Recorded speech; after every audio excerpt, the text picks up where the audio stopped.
టీవీకి స్వాగతం. నేను జేకే. మిత్రులారా, ఇక నుండి యూపీఐ పేమెంట్ అంటే డిజిటల్ పేమెంట్లు మీ ఇష్టం వచ్చినట్టు మీరు చేసుకోవచ్చు. అంటే ఏంటి? దేనికైనా చేయొచ్చా? నా ఇష్టం వచ్చినట్టు నేను వెళ్ళి షాపింగులు చేయొచ్చా? కాదండి. మీరు స్కూళ్ళల్లో ఫీజులు కట్టాలన్నా, మీరు హాస్పిటల్లో బిల్లులు కట్టాలన్నా, మీ అకౌంట్లో డబ్బులు లేకపోయినా సరే మీరు డి పేమెంట్ చేయొచ్చు.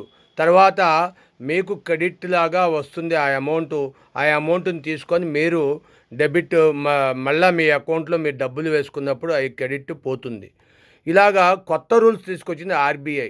ఈ రూల్ వల్ల దేశంలో ఇబ్బందులు పడకుండా ఆర్థిక సమానత్వం కావాలి అని సుమారుగా మీరు రోజుకి 5,00,000 వరకు మీరు చేయొచ్చు.